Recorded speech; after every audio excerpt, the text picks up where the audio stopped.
Okay, welcome to the Joy Link, where we empower and inspire you to expand in joy.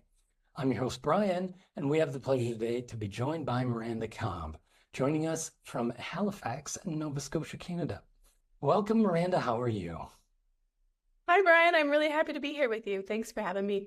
Yeah, it's really great to connect with you again, and definitely I have to just compliment you on the shirt, the outfit, the whole thing looks pretty relaxed. We're in summer right now, so it's a really good look for you. Thanks. I'm really feeling the summer vibes these days, hanging out with my kids in the woods, at the beach, in the lake. It's good times. Yeah. Yeah, that's kind of like the wholesome experience I really grew up with in Southwest Michigan too. We're hanging out the dunes and Lake Michigan's right there, and you're just always out in the summer and riding bikes and climbing trees and just being outside. It's a really good fun. And yeah, because we can really appreciate the summer because those winters can get really cold. Yes. We squeeze every drop out of summer here because summer lasts for like 3 months where we are. Right.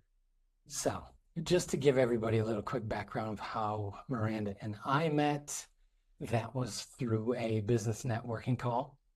And we worked together to launch her business, Magical Hearts, which I find to be incredibly beautiful. And because we co-created the logo and the brand together, and then we sent her off into the world for success. That's our humble beginnings. So how about you just tell us a little bit about yourself and what you've been up to?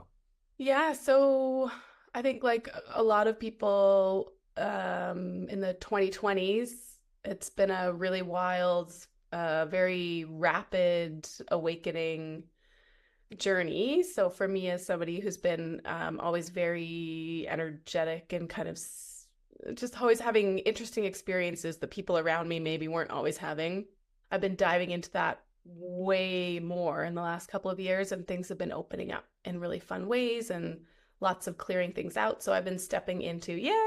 So I've been stepping into offering healing, energy, transmuting work for others in the last couple of years, and that's what you helped me to launch, which was awesome. So I'm 2 and a bit years into to being public with that instead of kind of like friends and friends of friends and friends of friends and friends. And so that's pretty a totally wild ride. So I'm kind of transitioning out of some other kind of consulting work in the nonprofit world that I've been doing for a long time, still working on some cool kind of food security and affordable housing work on that side while Nice. I'm building and playing in the spiritual entrepreneurship side as well. Yeah, and I know there's a lot of different questions that come up for people that are, let's say, waking up to different aspects of themselves and others and of reality. And, so much confusion and unsettled things can come up. So it's nice to have a guide and someone who can really support you through all of that very unique journey yourself. So yeah, if you're interested in diving a little deeper, definitely check out Miranda's work at Magical Hearts. So the first question I got for you, and I ask everybody this, is how do you personally define joy? Yeah, for me, like I feel into things first before I can name them. And so for me, there's a feeling of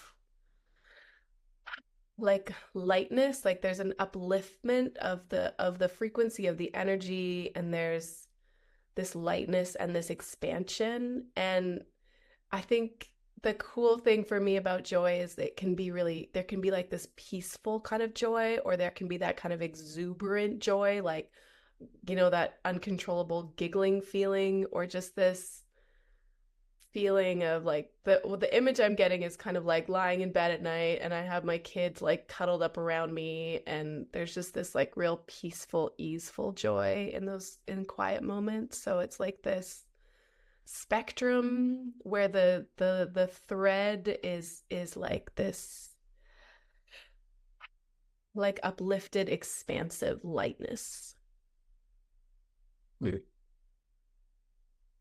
That is one beautiful definition. There's a lot of people in science will, try and put it into words And people talk about feelings a little bit too, and right when they're a little more connected to it.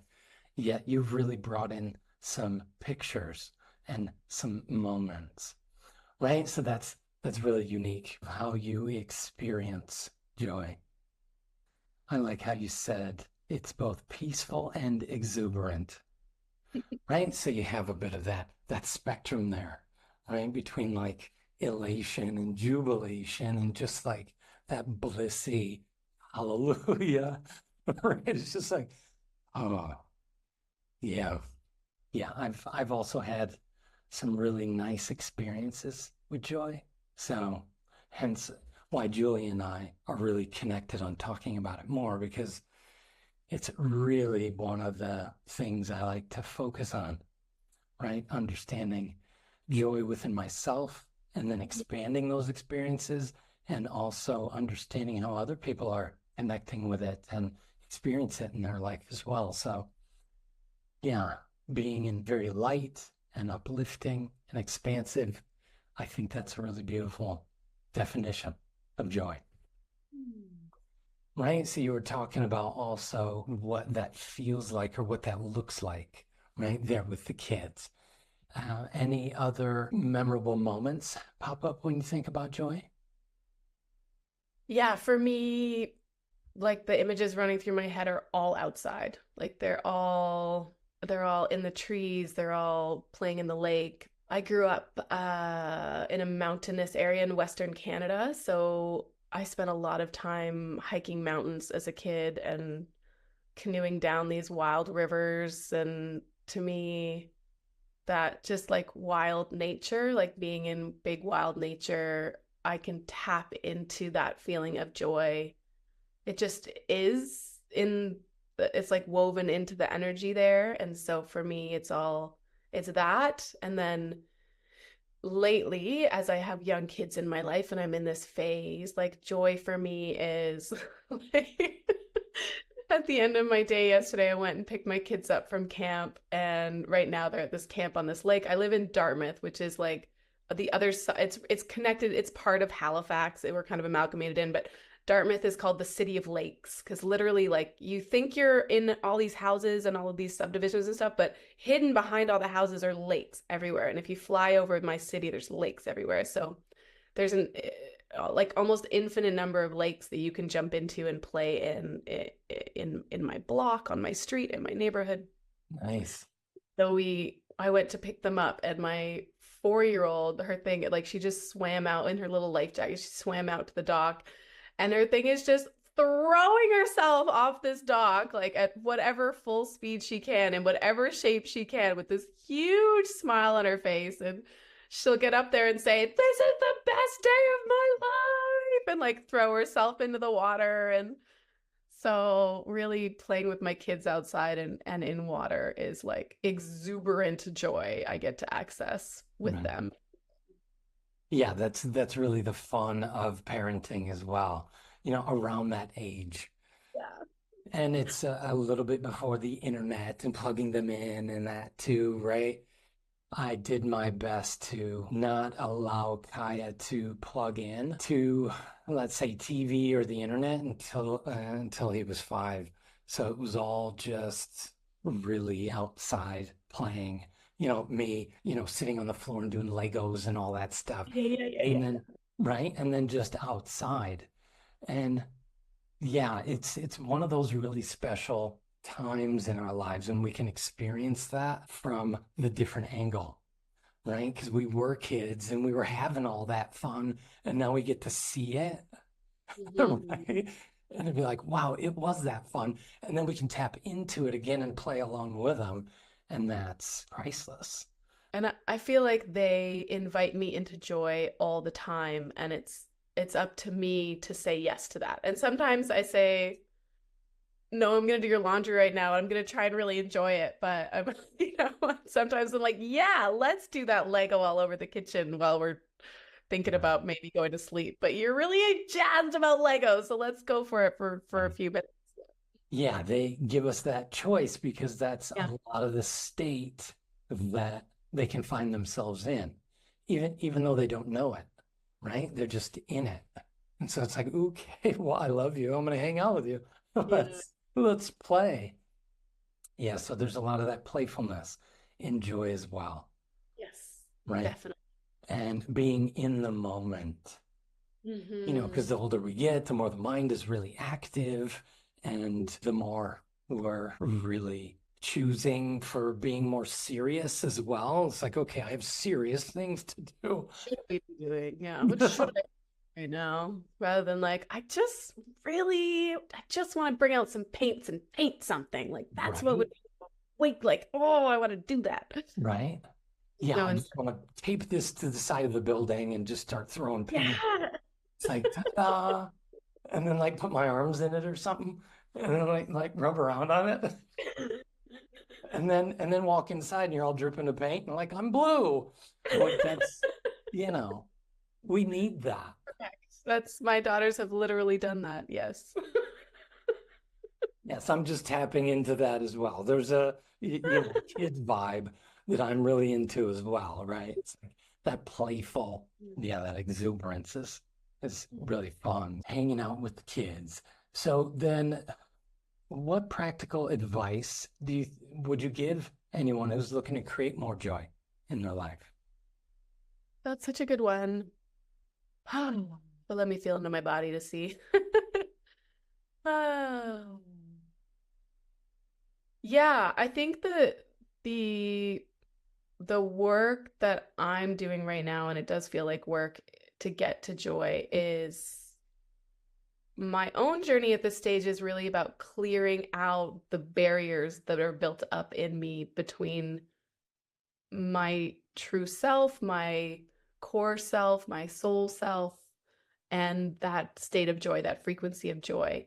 So Right, for me at this stage, it's about like clearing out the traumas and dramas that are built up in me that I've, in this lifetime and other lifetimes, and that I've pulled in through my bloodline, and really like working at clearing out my field so that I can connect to that frequency more easily and bring it into the moment to moment more. So that's really my path with joy right now, is like a very dedicated effort to see how I can bring in and connect with and flow in that state of joy, connection, love more, how I can increase the amount of time that I'm in that place.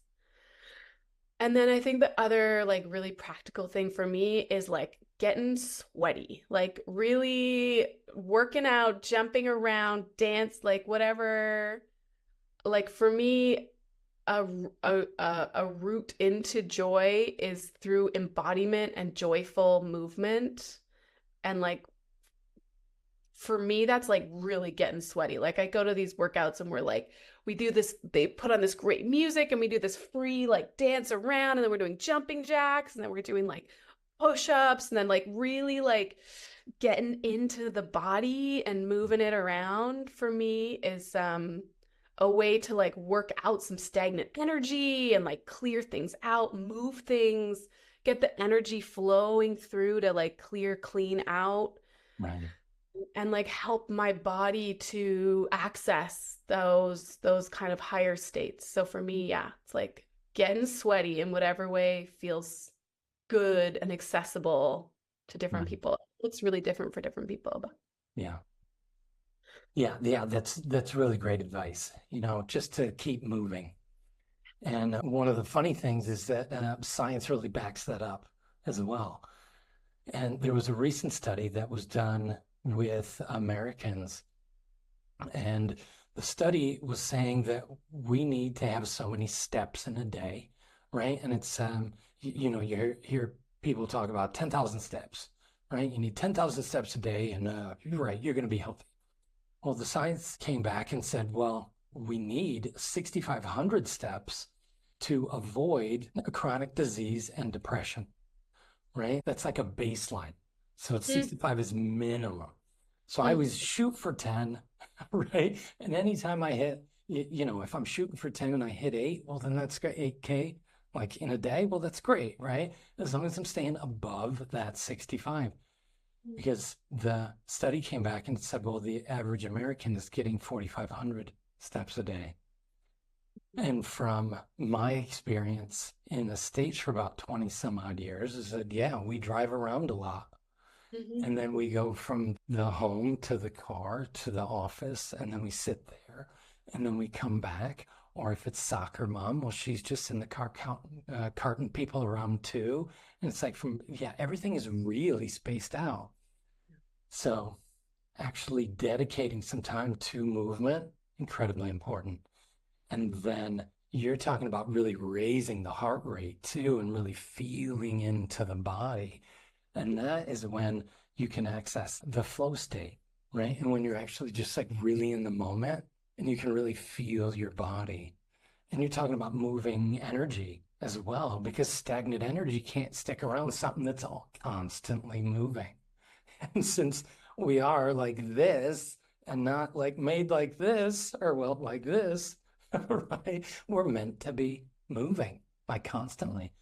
So, so yeah, that's a really nice way to access those higher frequencies is Mhm. through movement. And yeah, choosing how that is for you, like what makes you feel good while you're moving. What's the type of movement that makes you feel good? That's going to be a recipe that everybody can figure out on themselves.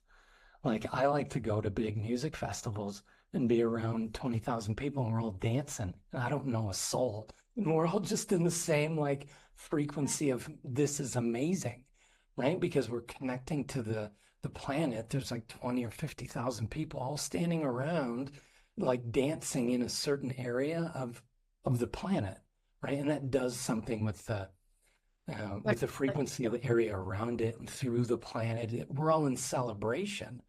So I really like doing that, especially in the summertime or when I can traveling to warmer places and then going to concert, big festivals there too, and just dancing, right? For hours and hours. You dance for like 10, 12 hours. Super fun. So yeah, something more practical, right? Is a daily joyful embodiment movement session every day. And that's something I've done in the last few years is really shifted my whole schedule so that I have the ability to do like an hour. And for me, like being in community, like going to a class with people is a big part of how I enjoy that. That for me is part of the enjoyment is Right. moving and breathing with other people who are Right. being present in that moment. That's a big piece of it for me. Yeah, and that's really funny because I think it was 2 episodes ago, Julie and I were talking about the joy of movement. Hmm. And one of the things that I had discovered as well is that there is joy in movement, and how to expand that is to move in unison with others, because Yes. then we get into this expanded form of joy, right? And so that could be in dance or yoga or any type of movement. It's like when we're all together and doing something. Yeah, because of that community aspect. And yeah, it's just a natural family feeling of everybody together doing the same thing. It's yeah, we can reach higher states of joy and oneness with everybody, which is really the big teaching, the big point of being down here. Really figuring out that hey, we're all one after all. We're all different, we're all unique, but we're all the same at the core. We're all one, you know. Hmm. Yeah. So thanks for coming on the show. It was really great to connect back up with you. And if anyone wants to connect with you, where can they find you? Yeah, the easiest place to find me is on Instagram right now at Magical Hearts Miranda, and I share my joy, which is I share these mini channels. They're like 30 seconds long, and it's really about bringing through that joy and love and oneness from a higher state. And they're usually I'm giggling through them, like they're very much a place of total joy for me. And then you can also find me at my website, magicalhearts.me. Thank you so Great. much. I just want to talk about and connect with the energy of joy more and more all the time. So this is such a wonderful opportunity. Thank you, Brian. Yeah, you bet. And thanks for everybody for tuning in. And be sure to like and subscribe and join us on Spotify and Apple and subscribe on Substack as well. Thank you very much for tuning in, everybody, and we'll see you in the next one. All right, enjoy.